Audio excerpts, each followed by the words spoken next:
To, assalamu alaikum jama'a. Yau batuna akan duk wanda ya san shi dan Najeriya ne akan sa zan yi batu. In dai Bahaushe ne kai ka tsaya ka saurare ni. Na san Allah ya so ya yarda bayani na zai amfane ka bi iznillahi ta'ala. To, mun yi zabe a Najeriya kowa ya sani wanda a yanzu har mun ci shekara ɗaya kusan da 'yan watanni ma za a ci.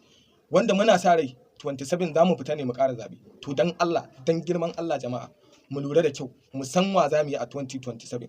Ya kamata mu san kanmu 'yan Najeriya, yanzu mu san su wane ne mu haɗa kanmu, kar mu lura da ƙabilanci, kar mu lura da ɓangaranci na ɗariƙa ko na siyasa, kar mu sa wannan abin a ranmu. Mu yadda cewa kullum addu'a muke yi Allah Ubangiji ya sa mu gudu tare, mu tsira tare, kuma mu shiga aljanna tare. Mu yi wannan tunanin mu tabbatar da cewa ba faɗa ba gaba tsakaninmu, mu tsaya mu tantance duk wanda za mu zaɓa mu tabbatar mun yi zama da shi akan me zai mana idan ya ci zaɓe.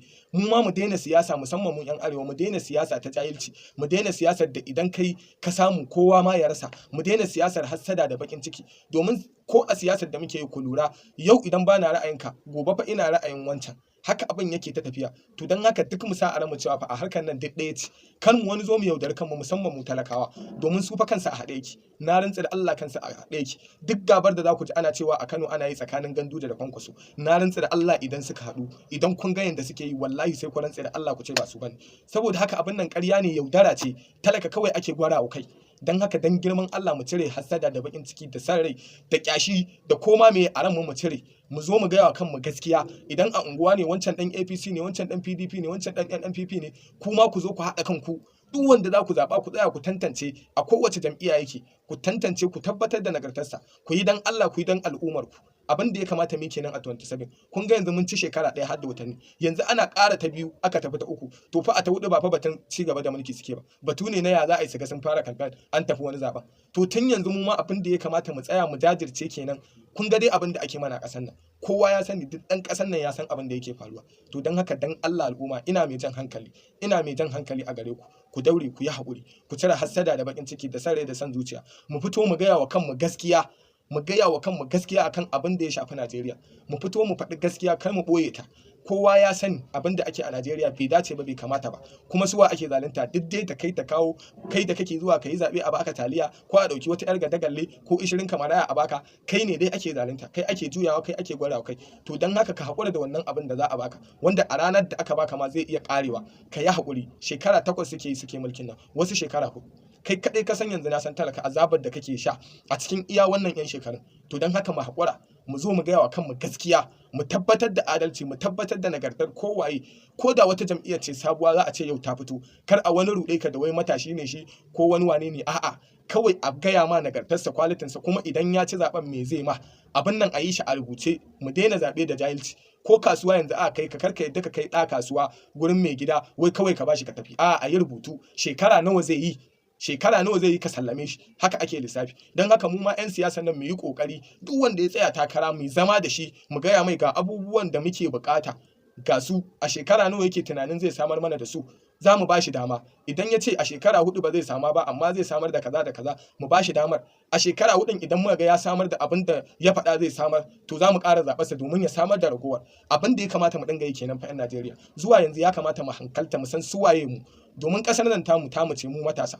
Idan muka bari aka rusa ta, wallahi mu za mu kwana a ciki, domin mu muke tasowa, mu ne ƙashin bayan al'umma. A ko ina an sani matashi shine ƙasa, shine gari. Don haka mu dage, mu tashi, mu zage dantse, mu tabbatar da sai an yi adalci ga kowa fa a Najeriya.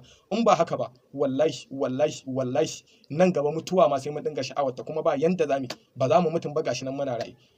Ina jan hankali, dan Allah matasa, ku ne kuke ba mu kunya, domin ku ne kuke shaye-shaye, kwace waye, duk wannan abin bai kamace ku ba. Ku dawo ku karkato da hankalinku. Ka yi ilimi fa, da iliminka da karatunka, me na ka je kai ta shashantar da rayuwarka aikin banza. Ka zo ka gina rayuwarka inda har Allah zai taimake ka, ka samu na kanka, ka yi aure, ka haifi iyali, kai ma ka tarbiyyantar, ka zama babba, ka zama magidanci. Ba ka je kai ta wata harkar banza ba. Ka yi haƙuri, ka dawo da hankalinka. Mun yarda cewa kuskure ne kai ma na san ka san a kuskure kake. Ka haƙura dan Allah, ka daina duk wannan sace-sacen da shaye-shaye da duk wani abu da ka san ba kyau, da sa ka da kake wasu abubuwan 'yan siyasa da waye. Ka haƙura da koma mai, dan Allah ka dawo da hankalinka. A zo a gudu tare, a tsira tare. A duk inda matasa suke, kawai su haɗa kansu, a ko unguwa ne, duk wanda ya zo kamfen ya ce zai yi, to ku zauna da shi, karka wani damu wai kana jikinsa kana ci, dan Allah karka yaudare al'ummarka, karka zalunci al'ummarka, domin wallahi har da mu ake cutar al'ummar mu, na rantse da Allah har da mu, dama an ce ai da naka ake bada kai, kuma wallahi a Najeriya abin da muke kenan, da ƴan unguwarku ko ƴan garinka ake zuwa a kawo muku wanda bai cancanta ba sun sani, amma saboda za su samu su wani abin a karan kansu sai su ce ku zaɓe shi, kuma malamanku ne wasu yayyanku ne, wasu iyayenku ne, domin wannan abin ba yanda za ku yi, sun san in suka ce ku yi za ku yi, saboda Kano ko in ce gabaki ɗaya Najeriya har yanzu mun tabbatar da cewa muna da tarbiyya akan in dai babba ya ce ka yi abu za ka yi. To don haka al'ummar mu dan girman Allah kar ku fito ba ku san nagartan mutum ko kwalitinsa ba, ku zo ku ce kawai a yi shi saboda kawai biyan buƙatar ku ko dan yayi muku wani abin da a shekara 4 baya muku sai irin zaɓe ya zo ya san anan zai yi amfani da ku ya ci moriyar ganga. To dan Allah al'ummar mu ina kira ga iyayen mu, yayyan mu, abokanan mu waɗanda dai muke jin kunya, dan Allah kar su kuskura su kawo mana tallar wanda bai cancanta ba a 27. Mu tsaya mu tsara mu gaya wa kanmu gaskiya su waye kamata mu zaɓa a 27. Dan Allah al'ummar mu yi wannan ƙoƙarin. Bisalam.